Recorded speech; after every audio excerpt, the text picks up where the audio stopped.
السلام عليكم ورحمة الله تعالى وبركاته. اهلا ومرحبا بكم فيديو جديد. كنتمنى تكونوا بخير وعلى خير ان شاء الله. اليوم غادي نشارك معكم واحد الفطيره تركيه كتجي غزاله ولذيذه، واكيد ان شاء الله غادي تعجبكم وتنال رضاكم. مقاديرها بسيطه ومتوفره في كل بيت، ولكن النتيجه ديال هاد الفطيره هذه كتجي فنه وخفيفه وهشه. ان شاء الله غادي تعجبكم وتنال رضاكم. لهاد الوصفه هذه غادي نحتاجوا لها ان شاء الله. عندي هنايا واحد 600 غرام ديال الدقيق الابيض من النوع الجيد، عندي واحد شويه ديال الملحه، 2 معالق كبار ديال الزبده، معلقه ونص ديال الخميره ديال العجين، واحد المعلقه صغيره ديال سكر سنيده، وكاس ديال الحليب يكون دافي. على بركه الله غادي ندوزو لطريقه التحضير. غادي ناخذ داك الطحين نضيف له الخميره، الملحه، سكر سنيده، الزبده ما غاديش نديروها دابا، غادي نخليها حتى نعجن العجينه عاد ندلكوها بهاد الزبده هذه من بعد. صافي وغادي نضيف الحليب غير بشويه بشويه وانا كنخلط حتى نحصل على واحد العجينه اللي تكون لينه، تكون رطبه ما تكونش قاصحه، باش تجيكم هاد الفطيره زوينه.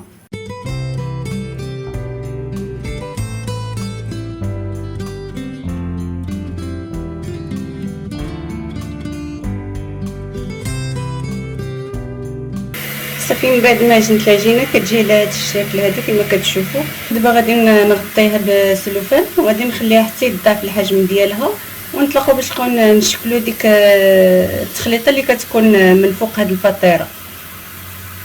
وبالنسبه للحشوه اللي غادي نديرها فوق هذيك الفطيره، عندي هنايا واحد 5 المعالق كبار اولا 6 ديال المعدنوس، 4 المعالق كبار ديال زيت زيتون، و3 المعالق كبار ديال الزبده، وواحد 5 ديال الفصوص خديتهم ونقيتهم وحكيتهم بحال هكذايا. كما قلت لكم انا عندي 2 فطيرات، نتوما الا بغيتو ديروا غير فطيره وحده نقصوا المقادير وصايبوا غير وحده. صافي غادي نضيف ديك الزبده على المعدنوس، الثومه،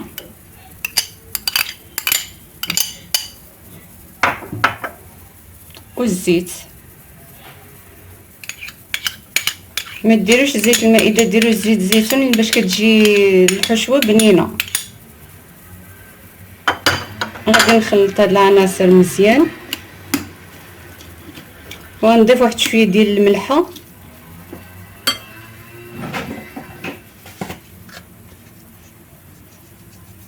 غير شويه. صافي نخلط هاد العناصر مزيان.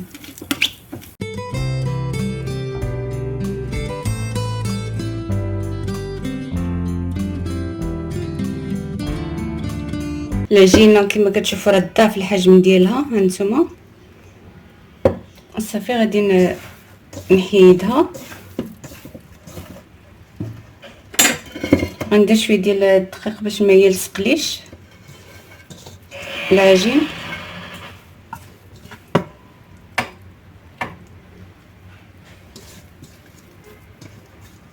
كتجي هاد العجينه خفيفه وزوينه ومهويه.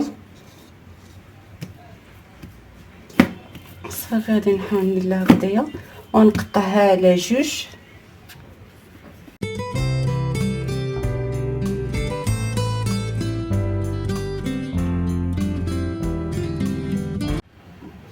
غادي نديرهم في هاد اللاطه هذه.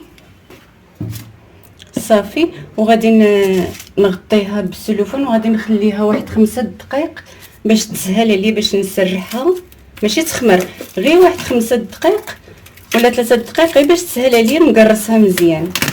صافي بحال هكذايا.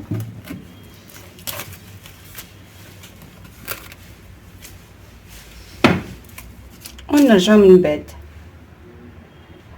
صافي من بعد ما دازت ديك 3 دقائق ولا 5 دقائق غادي نسرح هاد العجينه هكذايا كما شفتوا. غادي ناخذ واحد البيضه وغادي نحركها مزيان، فيها واحد قطره ديال الخل. صافي وغادي نحركها هي باش غادي ندهن الوجه ديال هاد الفطائر.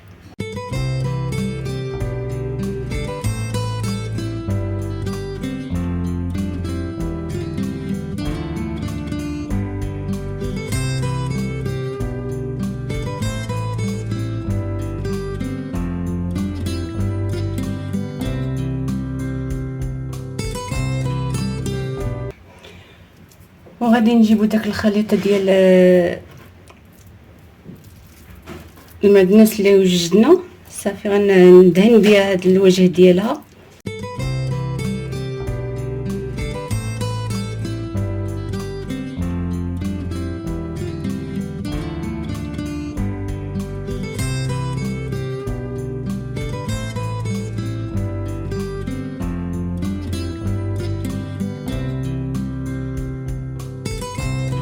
ايوا عندي هاد الشكل هذا ديال هاد الفرماج. غادي نقطع واحد المربعات غير صغيورين بحال هكذايا.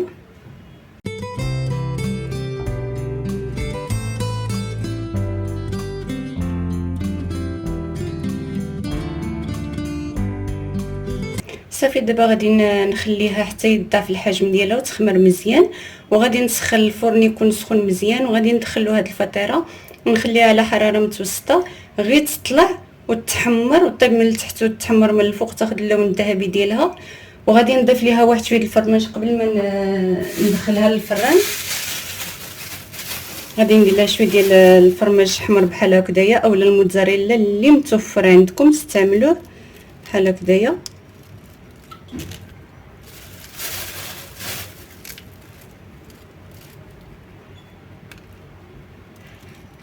صافي وغادي ندخلها كما قلت لكم بعد ما تخمر الفران على حراره تكون متوسطه، نخليها طيب من التحت ومن الفوق وتاخذ اللون الذهبي ديالها، ونطلقوا في الشكل النهائي ديالها باذن الله. وهذا هو الشكل النهائي ديال الفطيره اللي قدمت معكم اليوم. كتجي غزاله ولذيذه وبنينه، اكيد ان شاء الله الا جربتوها غادي تعجبكم. مقاديرها بسيطه كما كتشوفوا، بسيطه متوفره في كل بيت، ولكن المذاق فيها كيجي رائع. واللي كيبغي الثومه راه اكيد هاد الفطيره كتجي بنينه بزاف. انا غادي نقطع معكم واحد الطرف، هانتوما خفيفه خفيفه بحال السفنج. وهذاك الفرماج اللي كنديروه من الفوق تيجي بها بنينه بزاف. وإلا عجبكم الفيديو ما تبخلوش عليا باللايكات والاشتراك في القناه وتفعيل الجرس باش يوصلكم جديد الفيديوهات ديالي ان شاء الله. كنرحب بالناس الجداد اللي انضموا للقناه، كنقول لهم مرحبا بكم والف مرحبا والدار داركم. ما ننساش نشكر الناس القدام اللي معايا في القناه، كنقول لهم شكرا لكم على التعليق اللي كتخليو ليا في القناه. شكرا لكم على حسن المشاهده، والى فيديو قادم باذن الله.